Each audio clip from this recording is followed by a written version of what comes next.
Welcome back to Worldview. The Reverend Dr. Britt Minchell is pastor emeritus of the Cathedral Church of St. Matthew in Baltimore. And he speaks frequently on television about religious communities and how they operate, and occasionally on political matters involving the church. Now, Britt was my pastor 3 decades ago in Florida, and we've enjoyed many lively theological and life discussions. He turned a dying, all-white congregation of about 60 people, all in their mid-80s, to over 200, with at least half African Americans and a healthy mix of the rest. His was a social justice church with an active ministry amongst former addicts, prostitutes, and he's done a lot of work with orphanages and schools in Haiti. His book, Ring of Angels, is about life in that strife-torn nation. And his latest book is called The Jesus Book, an amazing look at the writings versus the distortions found in most dogma of the carpenter from Galilee. He joins us now from Baltimore to discuss the papal resignation. Dr. Minchell, welcome to Worldview. Well, thank you, Dennis. I appreciate it. And that introduction, I'm still trying to figure out who you're talking about. That sounds like a really nice guy. And he certainly is. Now, Britt, you and I enjoy a friendship, so our conversations are often quite in-depth and spirited. And yesterday evening, when we were talking about setting this interview up, you said something about the resignation of the Pope and its timing in relation to some criminal cases, criminal child sex abuse cases across Northern Europe. So let's get right into it. How deep is the problem, and why do you think, or do you think this is why Benedict is resigning so suddenly? Well, yes, Dennis, I do. I followed this thing, of course, really closely, having a first career in law enforcement for 16 years and then the ministry for 28.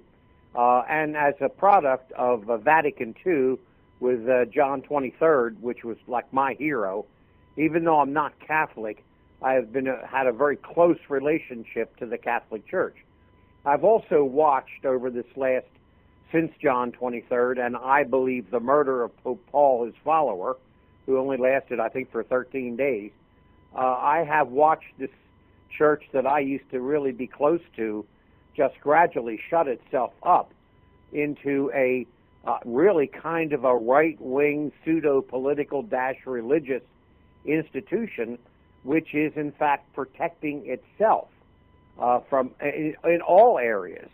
And when the sexual abuse of clergy, of the children by the clergy came out, although I'm pretty sure most people in the clergy business kind of knew that was there, because once in a while you would meet a former priest who himself had been abused. So, you know, with the celibacy thing, we all knew it just a possibility that it was there.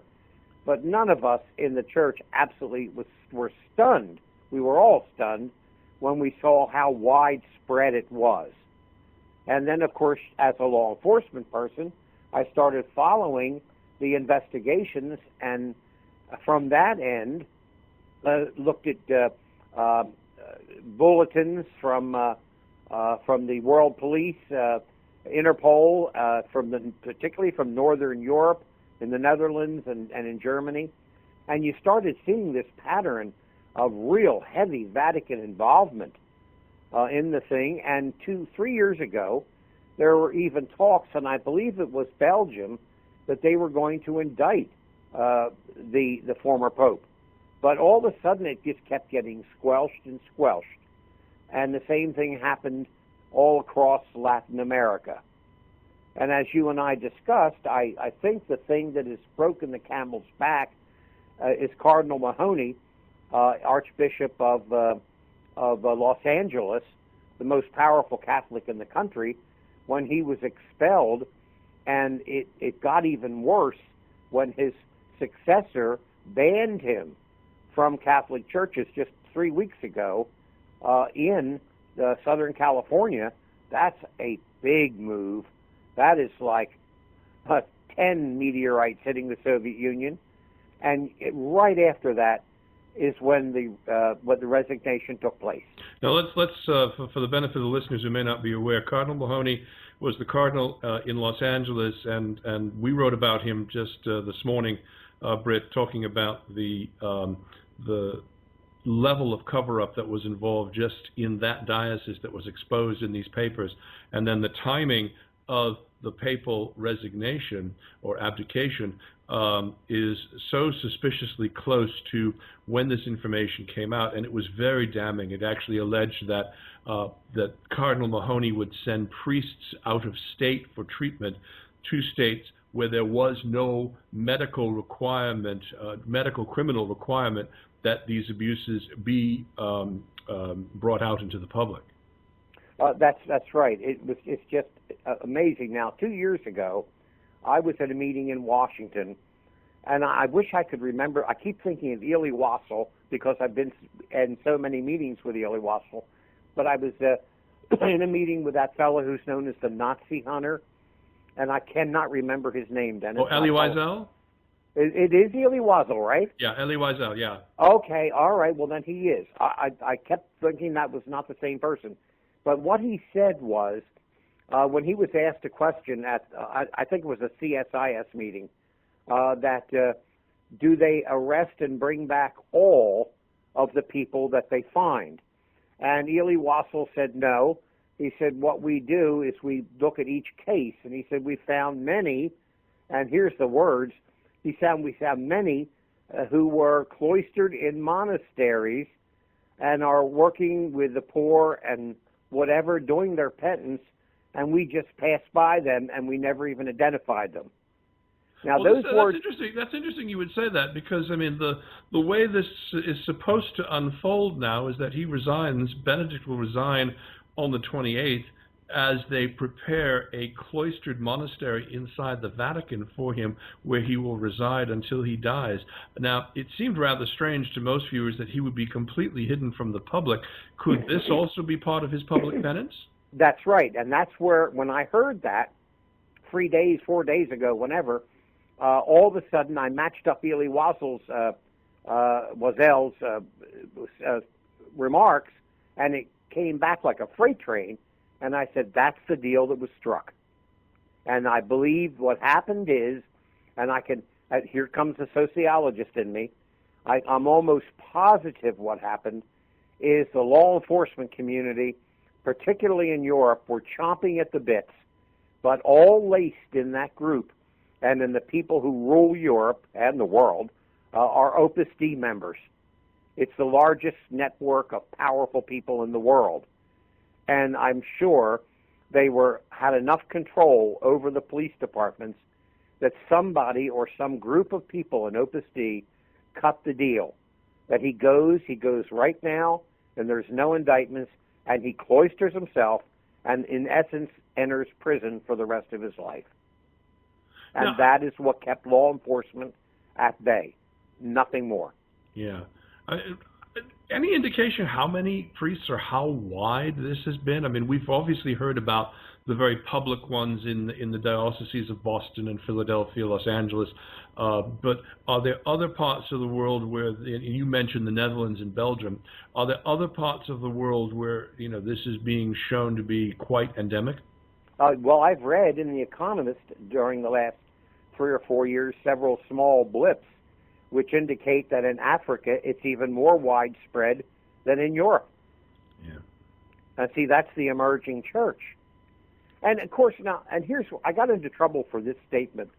I was being interviewed about 2 years ago. I was going to a meeting again in Washington, and the interviewer from, I believe, Madison, Wisconsin, the University of Wisconsin, got me in Union Station. So I'm there doing this interview with these speakers blurring. You've been in there many times. I've met you there, as a matter of fact. Yeah. And I was opposite the Archbishop of Wisconsin. And I made the statement that, look, the bottom of this, I'm actually not angry at the priests. I am much more angry at the administration for covering it up, not getting help for these guys. But the real anger goes right to the highest top of the hierarchy because, and here's the statement that got me in trouble. I thought the Archbishop was going to come to Washington and shoot me.